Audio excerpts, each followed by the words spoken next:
what do you see are the key components for people who did not hit their targets in 2024? Like when it comes to sales management and growth and all that? Well, the first thing people have to do, and you know this, having built and run companies, you have to ask the right question and you've got to push to get the true answer, the real answer. So there's a lot of, if you're a CEO or you're a head of sales and you're on here, what funnels up are a lot of perceptions. So people say, well, it's the market or it's our pricing or it's these things. And if we accept those at face value, we don't actually know what happened. We don't know what was in our control and what was out of our control.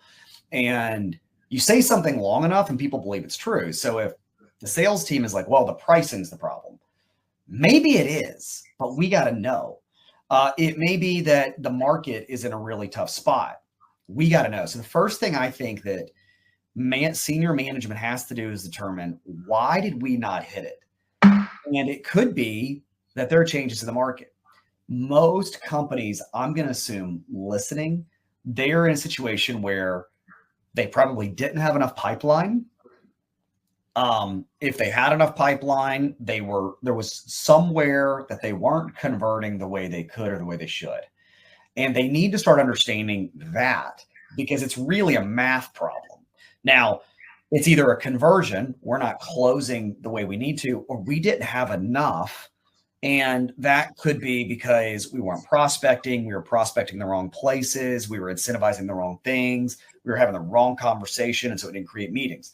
So I think that's the first thing people need to look at. The second that they need to look at is the people. And a lot of times companies think, I need a killer salesperson. Everyone wants one. And what we all dream of, tell me if this wasn't the case for you, somebody you can hire, you can wind them up, they go, you never have to deal with them, and all they do is bring you money, right? I'm going to pay you 200 grand and you're going to bring me 2 million. And it doesn't really work like that. I wish it did. Yeah, because it would be a very simple business, would be easy. Right. So one of the things that we're doing this is because a lot of times we have C players and our job is to make them B players. And sometimes we have B players and our job is to get them to A minus, and we have A minus and it's to get them to A or A plus. And the other area that we do a poor job a lot of times is identifying and hiring people to manage, lead, or run the sales organization. So first, what's the problem? Why did we not hit our numbers? Second, who are the right people? And then third, what do they need to be doing? And we're going to get into 2 and 3 in this program for those people who are saying, I don't think the answer is as simple as the market's really hard right now, right? Sometimes it is, but what if it's not? What if it's your manager isn't holding people accountable? Yeah. I was talking to a guy, I had a client of mine, they murdered it this year.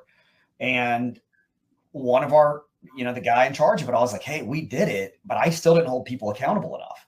He said, we're not doing enough of X. I know it. The managers aren't holding the people accountable. That's my fault because I'm not holding them accountable. And he still did well. That's the exception. That's not right. And a lot of times, especially like when we talk to our clients, sometimes that is the problem, is the sales leader, right? They're not asking the right questions, or they're not doing the right things, or they're not holding accountable, right. Or they're just being like, they're just doing too much of all kinds of things with no strategy.